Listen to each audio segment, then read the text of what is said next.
Hello everyone and welcome to today's video. Now today I'm going to be talking about the EMEA Last Chance Qualifier Tournament, which finished basically midnight for me, so apologies that I couldn't record basically straight after on like Pacific, but apologies for that. But at least I'll be recording it right here, right now. So before we get into the results, let's first have a look at the teams. And here are the teams. We have Na'Vi, Giants, BBL Esports, Team Heretics, Koi, and Karmine Corp. And the reason why that Team Vitality is out there is because of the sudden passing of Twiston. So Team Vitality has decided to withdraw from the LCQ. And only one new change has been happened that decided Team Heretics, and that is because they have added Benji Fishy into the roster full time. He used to play for Enterprise Esports over in the East region for EMEA. So, and he actually played, in my opinion, pretty decently, and Inthra has also been signed as well as an analyst for the team, but it didn't really matter, I'll be honest, for Team Heretics. So that's the only change from all of the 6 teams in the LCQ, and here are the results as well. So first start off with Koi vs Team Heretics. Koi took down Team Heretics. It was a very entertaining match, to say the least. 13-8 on Fraction went to Koi, 13-10 on Pearl went to Team Heretics, and 13-6 on Haven went to Koi.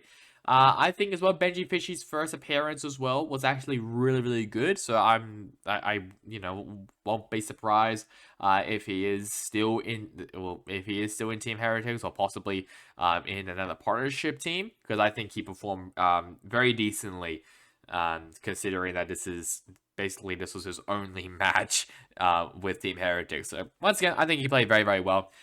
Koi, they look 10 times better compared in the regular season. Everyone was saying shots. Shreks was amazing. Coordinator was IGLing a lot better compared to in the regular season.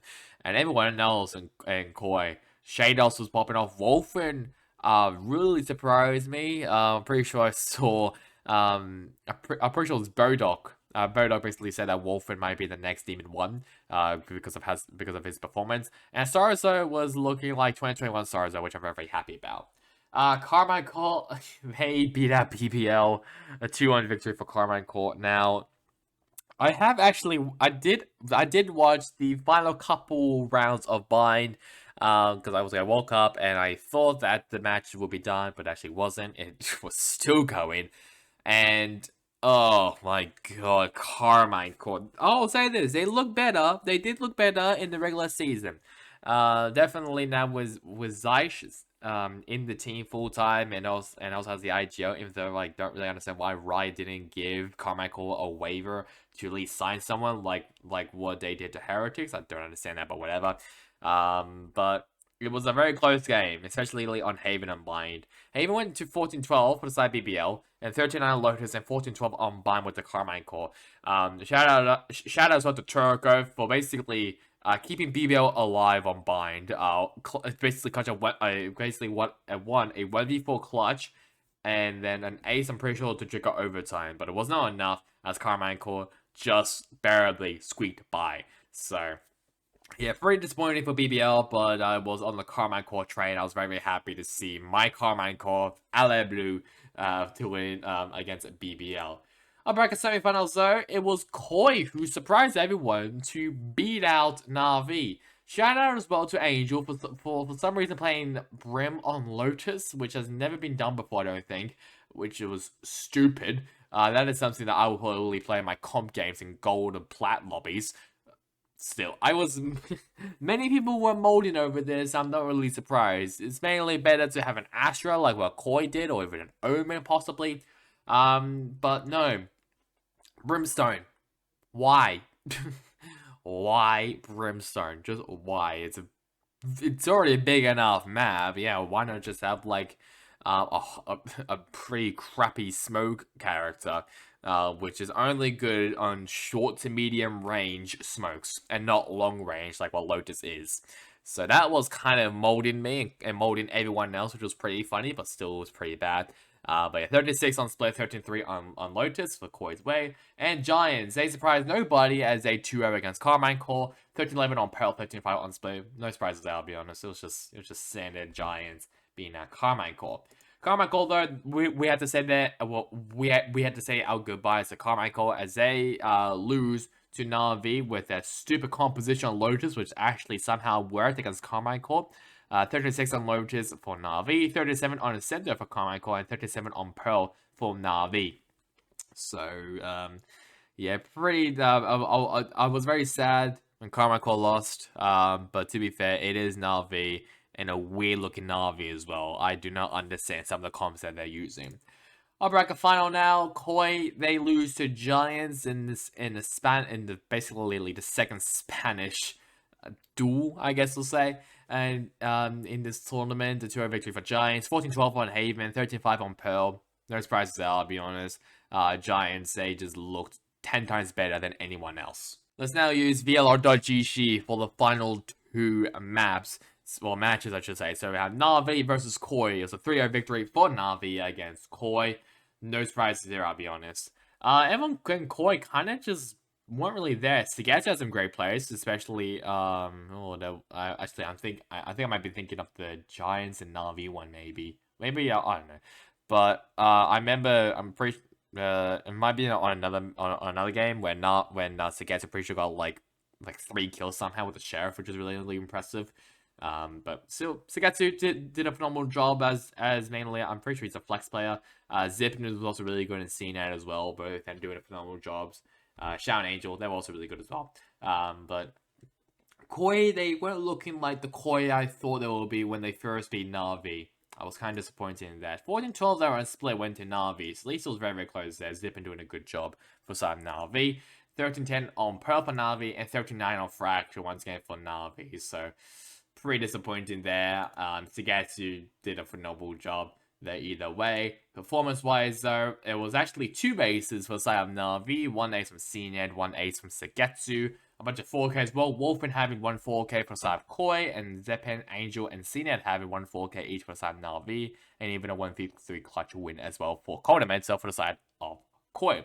And for the grand final, since that Giants and Na'Vi have basically also locked themselves into champions with the 2 slots thanks to Fnatic winning in Masters Tokyo. This was the result. Giants gaming. They will be, I guess, quote unquote, the first seed from the LCQ from the EMEA region. Na'Vi will be the second one as Giants 3-0 against Na'Vi.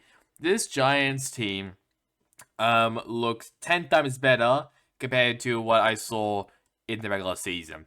It's not like obviously all these teams have made massive improvements. I feel like the only team who didn't really do massive improvements was probably Na'Vi, since of the weird compositions they use, and they just didn't look like Na'Vi I thought they would be. But either way, Na'Vi was still in. Fatinho. This is a bit of a different role for Fatinho. I think he's mainly the duelist, or even sometimes the sentinel player for them, but he was mainly playing Breach, and he actually looked pretty good on them. Hoodie, I don't think I've ever seen Hoodie on Chamber. Might be wrong about that, but he did a really good job on Chamber. Nookie was really good. Rhyme was pretty good as well. And Cloud using Yoru on Bind, which, not Molden at all. Actually, to be fair, Yoru on Bind is actually not too bad, though. Shao was the only player to actually go positive on KDA ratio for the side of Na'Vi. Cena was also pretty decent as well. Bind went to Giants 13-11 with this weird composition, which I've never seen before, I don't think. But it somehow works, I'll give them that.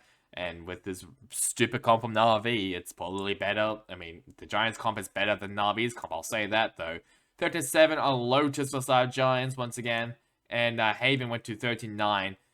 Once again for Giants, and the 2 chambers going at it as well, which is really cool to see. And Zippin on Phoenix, which I just saw.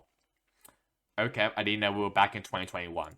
Performance-wise, though, bunch of 4Ks. Rhyme gaming 1 4K, including Nookie and Cloud, and 2 4Ks as well from CNF for side Na'Vi, and Shao getting a 1v3 clutch win as well for the side Na'Vi. Now, just like in my Pacific video, I also did 2 Pickems, 1 my own Pickems, and 1 from the simulator. Well, first start off with the simulator one, and they had a lot of high hopes for Karmine Corp. Like, holy crap, I never thought that the simulator would love Karmine Corp this much. They predicted Na'Vi and Karmine Corp will be going to Champions. Even though I wish I was the case with Karmine Corp going to Champions, but sadly that was not the case.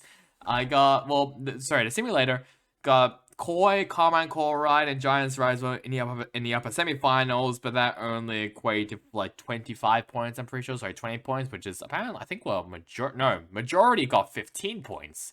So everyone's pickups were kind of boomed. I think thanks to Koi winning against Na'Vi.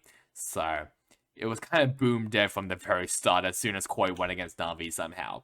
So that's Simulator's one, and my one is basically exactly the same, but this time Na'Vi and Giants made it to champions. Very similar though. Basically same points as well, 20 points, so exactly the same. And once again, my Pickems were boomed thanks to Koi winning against Na'Vi in the upper semifinals, for God's sakes. So that's really about it for me. Hope you guys enjoyed it. Catch you guys on next time in the next one. Obviously, I will be making the Americas video as well, and pretty sure maybe after this, and I will leave link as well to the Pacific video. Obviously, like and subscribe, it would really help me. So that's really about it for me now. Hope you guys enjoyed it. Catch you guys next time in the next one. Goodbye.